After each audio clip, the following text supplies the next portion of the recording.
birthday was the one time that he was weak. The one time that he gave something away. Robert, I am calling the police. It's Arthur Lee Allen!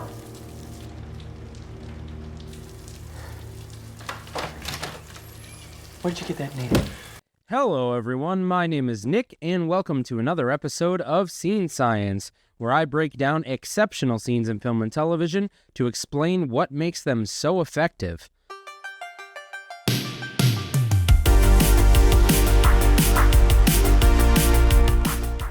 The best scenes convey information far beyond the text of the script, and that's what brings the story to life. Sound, motion, set design, lighting, editing, and more all contribute to the language of a film, separating the unforgettable from the mildly memorable. The best scenes can show pivotal moments of character realization, validation of a virulent villain, or, as is the case in today's video, a special harmony between the film and the audience itself. If you enjoyed this video, please leave a like and consider subscribing to the channel. I look forward to diving deep into some of my favorite scenes in cinema. I would love to hear suggestions for scenes you think I should dissect in the future. Based on Robert Graysmith's book of the same title, which itself was based on the real-life investigation into the self-titled killer, 2007's Zodiac was David Fincher's second foray into the field of serial killers after 1995's Seven. The film stars Jake Gyllenhaal, Robert Downey Jr., and Mark Ruffalo, as well as a stellar supporting cast of old and new talent alike. Given the nonfiction nature of the source material, Fincher spent hundreds of hours effectively performing his own investigation into the Zodiac killings before deciding how to approach the making of the film. Notoriously, there was never an arrest associated with any of these crimes, and while there was a favored name amongst those closest to the investigation, this presented Fincher with a unique problem. How do you tell a satisfying murder mystery with no killer? How do you end a movie that has no conclusion? Through Fincher's relentless preparation and discussions with Graysmith and others associated with the case, it was clear that the real story lay within the lives of the major investigatory players, and less in the identity of the Zodiac himself. By pivoting the story to be less about who is the Zodiac and more about what effect did the Zodiac have on people, Fincher was able to craft a compelling narrative from within the investigation despite the apparent lack of general progress towards a conviction. The hallmarks of Fincher's work are laden throughout Zodiac, from the quick, concise dialogue to the striking camera angles and chilling thrills to the emotional through lines of the various characters. But the question remains, how do you conclude a film that has no true answer to give the audience? This is where we're going to jump in, just near the end of the film, as it reaches its own conclusion into the long and arduous investigation into the Zodiac killings. The emotional climax of the film comes just before this, in the oft-discussed basement scene in which Robert Graysmith visits the home of a potential Zodiac suspect. While that may be the most thrilling and cinematically appealing scene in the film, it's the following conclusionary scene that actually puts the stamp on the Zodiac story itself. Fincher spends the basement scene tossing red herring after red herring, pulling out all the visual tricks to scare the audience into a corner. The actual conclusion follows, in a somewhat deflationary scene that primarily takes place in a diner. In searching for a way to conclude his movie with no ending, Fincher drew inspiration from the reality of the investigation itself, and that paved the way for the scene we'll dive into now.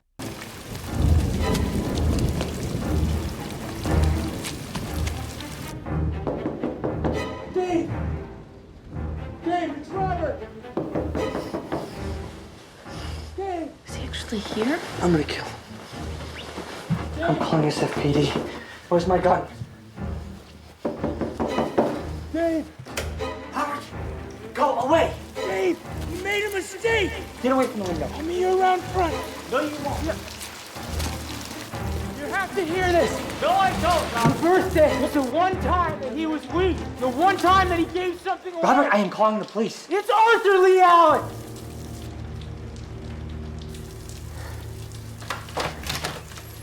Where'd you get that name? We open on the exterior of Inspector Dave Tosky's house, score in full swing as Robert Graysmith has just discovered a key piece of evidence that seems to bring various elements of the investigation into alignment. Throughout the film, Graysmith has slowly descended further and further into madness, becoming completely obsessed with finding the answers to the Zodiac killings. He's sacrificed friends, family, and sanity in the course of this pursuit. This isn't his first unannounced visit to Tosky's house either. a location returned to multiple times throughout the movie. Fincher tends to do this in most of his films, where there are specific locations that the A plot and the B plot will continue to return to, oftentimes non-chronologically. In this film, it's the newsroom where Graysmith and Paul Avery work, and then the office and the home where Toschi's character is developing. In The Social Network, it's the legal depositions of the B-plot that frequently cut into the storytelling scenes, which themselves often take place in Harvard. Fight Club frequently cuts in scenes from Edward Norton's work office, where he displays his public persona, and Tyler's house, where his true nature continues to develop. Using recurring locations in this way helps set audience expectations for what's likely to take place in a given scene, and then those expectations can be subverted later in the film for dramatic or comedic effect. Call to Bill I's house. December 69. I need to kill. Today's my birthday. It was his birthday. Arthur Lee Allen was born on December 18th. Get in here. The cinematography in this sequence is classic film noir, with everything shaded in muted tones and heavy shadows as the pitter-patter of rain runs on. About half the film is shot similarly, while the other half mostly takes place indoors under lit fluorescence. To me, Fincher's strongest and most notable skill as a director is his ability to cross genres within the same film. Zodiac may broadly be labeled as a noir mystery or thriller, but most of the screen time is dedicated to being a hardcore procedural drama. The majority of the scenes take place inside newsrooms, police precincts, and other locations where people are simply seated and talking. Spliced between these procedural scenes are thrilling moments of violence, suspense, or character development. The Social Network is structured in nearly the same way, and other films like Seven achieve a similar balance between slower, dialogue-driven sequences and shorter, more momentous scenes that propel the A-plot forward. Here you go. Thanks. He wrote me, you know. 2,500 suspects. The only one who ever wrote me a letter was Lee Allen. They like to help, you know, sometimes. Yes, Robert, I know. He was arrested January 1975 for molestation. He sent me that when he got out. Dear Dave, if I can ever be of any help to you, just let me know. I'm sorry I wasn't your man. And it's typewritten. Using a typewriter is not a crime. The way Toschi speaks to Graysmith sounds a lot like a defeated grown-up speaking down to a child. This is accurate to the place where both of these characters are vis-a-vis the Zodiac investigation. Toschi is a seasoned detective, jaded by years of frustration with this case and others, and here's a newspaper cartoonist giving the police inspector tips and tricks on serial killers. That Graysmith thinks he could be telling Toschi something he doesn't know here is reflective of the naivety he's shown throughout this entire affair, and is why Toschi is so exasperated with Graysmith's ongoing obsessive behavior. Andy knew Darlene. It's in the Vallejo files.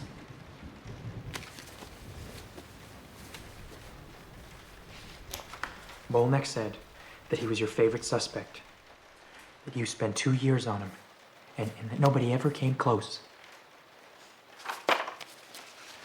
All the evidence said no. Sherwood disqualified his handwriting. The same Sherwood that drinks like Paul Avery now. Yes, you have Sherwood Morrow in writing saying, I'm sorry, this just won't work, but you also have Terry Pascoe. His protege. Yeah, fine, it's his protege, but he's a handwriting expert nonetheless. There's a sharp and jarring shift in tone as we change locations from Toschi's dimly lit kitchen to a mostly vacant diner. We get some diegetic sound here, which is where the characters and the audience are both hearing the same thing at the same time. Some friendly and upbeat music wafts throughout the background of the diner. The clicks and clacks of the dishes are sprinkled throughout as the conversation from Toschi's kitchen continues. Both characters have carried over the same demeanor, with Graysmith's fervent pursuit of answers spurring him forward, and Toschi's weary skepticism parroting the same refutations he's made throughout the film. Despite the posturing to his wife, Toschi very clearly yearns for his own conclusion to this chapter of his life and career. If he truly had moved on from this case, he wouldn't be sitting in this diner booth right now. He'd have called the cops on Graysmith and never opened the door. Graysmith's revelation of the name Arthur Lee Allen was just enough of a breadcrumb to suck Toschi back in, just enough to get his shoes on for one last grasp at the truth. And he's saying do not disqualify this suspect on the basis of handwriting, so the two cancel each other out. Well, they don't. It was Sherwood's case. He was the head of question documents. If it went to trial, all the defense would have to do is call Sherwood to the stand. And there was no way of getting Allen into court in the first place because there was no evidence, Robert. What do you mean there's no evidence? You have him seen with the ciphers, the military boot prints, the same size shoes and gloves, the most dangerous game, the Zodiac watch, the background with school children, the misspellings of Christmas, the bloody knife. All circumstantial. Paul Stein's shirt, his wallet, his keys. We should have found one of those things in that trailer. We didn't. Most of the sequence is spent cutting back and forth between close-ups on either character. We can see how visibly frustrated they are, both with each other and with the investigation. Graysmith desperately needs to find an answer to the story, a conclusion to the book he's been writing. Although his conclusion may be correct, it does not meet the evidentiary threshold for Toschi to take legal action. Graysmith has approached the entire investigation as a citizen, unburdened by the ties of the legal system, while Toschi's entire frame of reference is naturally colored by the realities of law and order. The connections are uncanny, the evidence is damning, but ultimately it's all circumstantial. Both characters are seeking the same answers, but they have different requirements for their own personal resolutions. That's the Okay.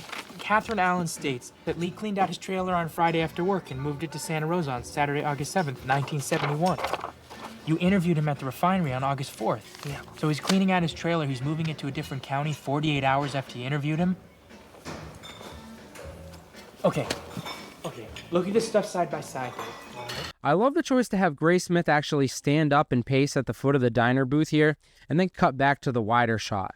Not only does it add a bit of visual interest to what has otherwise been a stagnant couple of minutes, but it's keeping with the character of a man who has not allowed himself a moment of peace since the Zodiac killings began. Graysmith has so much pent-up energy and frustration that he physically can't sit still.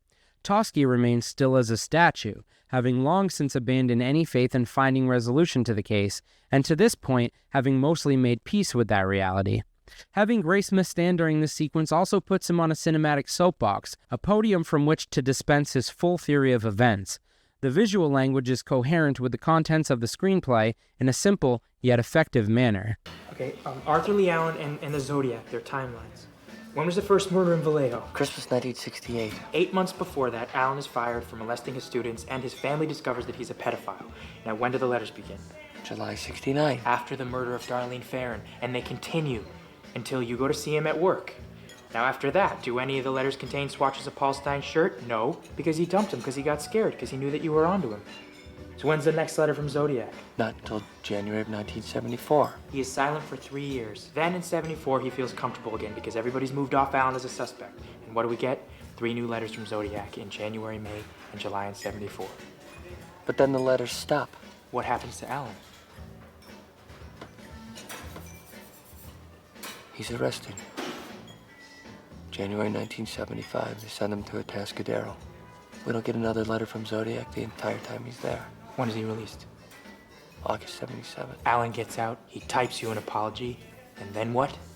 We get our first new Zodiac letter in 4 years. This pause here from Toschi is the moment in which he realizes that Graysmith might have finally pieced it together. Up to this point in the conversation, he's had an immediate refutation to every point that's been made in favor of Arthur Lee Allen as the Zodiac. This explanation of the congruence between Allen's timeline and the timeline of the Zodiac letters has brought into focus various aspects of the investigation that seemed promising but disjointed. Okay. Zodiac had to have known Darlene Farron, right? Yes, because of the phone calls on the night of her murder. Because of the Vallejo file, we know that Darlene knew a man named Lee. Yes. So all coincidence aside, Robert, how can you be sure that Lee Allen is a Lee from this file? Now, Vallejo is a small town, but it's not that small. How do you put the two of them together? This is a case that's covered both Northern and Southern California, with victims and suspects spread over hundreds of miles. Would you agree? Yes. This new intrigue causes a shift in Toschi's energy, as the jaded inspector perks up and becomes a more active participant in the discussion. Mark Ruffalo and Jake Gyllenhaal have great conversational chemistry in this film, built on the foundation of the script's quality, but brought to life through great direction and great acting. The shift in Toschi's energy is matched by a shift in the soundscape of the film, as the diegetic diner noises fade and the dramatic film score creeps in, signaling an oncoming crescendo to the conversation. Darlene Ferrin worked at the Vallejo House of Pancakes on the corner of Tennessee and Carroll. Arthur Lee Allen lived in his mother's basement on Fresno Street. Door to door, that is less than 50 yards. Is that true?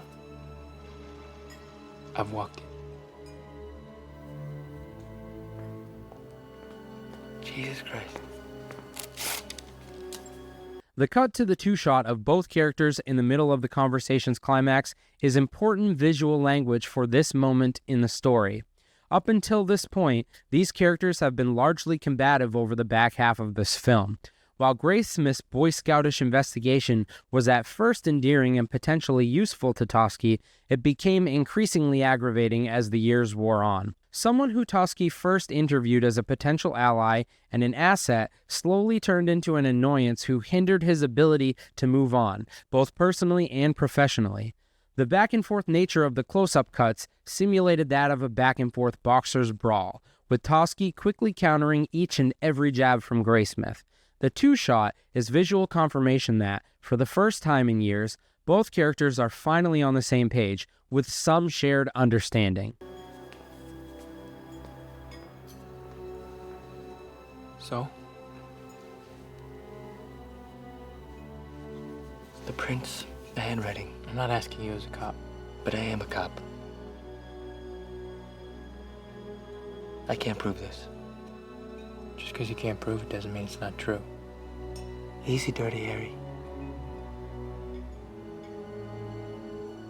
Finish the book.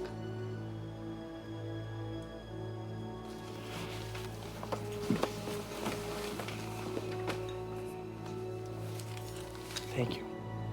Thank you for breakfast.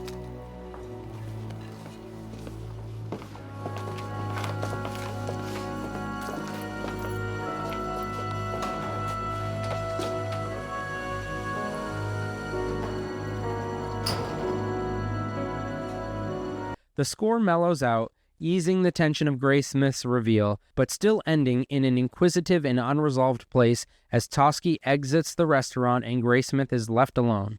He still appears unsatisfied, despite having laid bare what he considers to be the incontrovertible truth, that Arthur Lee Allen is the Zodiac killer. While Toschi may finally agree, he still doesn't have the evidentiary threshold to seek legal justice. Despite dedicating years of his life to obsessively searching for and likely discerning the truth of the crimes, Graysmith still seems unfulfilled. In some ways, it makes you wonder if there were any resolutions to this case that would have truly satisfied him. For some, it's not so much the thrill of the kill, but the thrill of the hunt that drives them. The most dangerous game, as it were.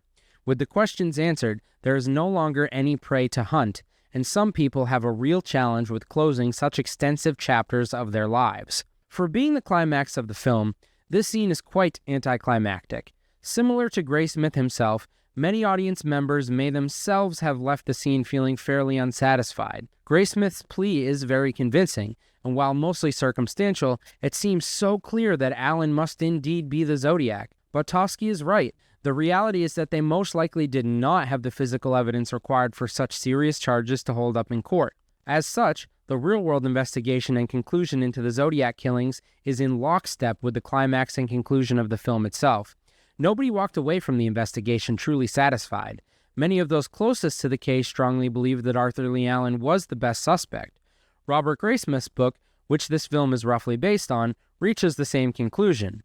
The reality was that they simply did not have the evidence needed to try the case in court, and as noted at the end of the film, Arthur Lee Allen died in 1992, rendering any future findings somewhat moot. It's pretty audacious to end a murder mystery with two characters in a diner failing to reach a definitive conclusion to the question audience members have been asking for the last 2.5 hours. We sort of get an answer, an educated guess, a strongly presented argument that is more than likely the truth, but there is no real resolution. The movie just sort of dissipates. It dissolves away, with none of the characters feeling truly satisfied, the story not fully resolved, and the audience possibly puzzled and discontent. Therein, to me, lies the genius of Fincher's choices in the conclusions of this film. Nobody in real life was truly satisfied with the Zodiac investigation. It dragged on for years. Every time a new bit of information arose, it was always just enough to keep the thread intact, but rarely enough to move the needle. Certain parties inched closer and closer to a conclusion over time, but nobody ever got close enough to close the door. Graysmith finished his book, Toschi continued his career, and the story dissolved into echoes of the past.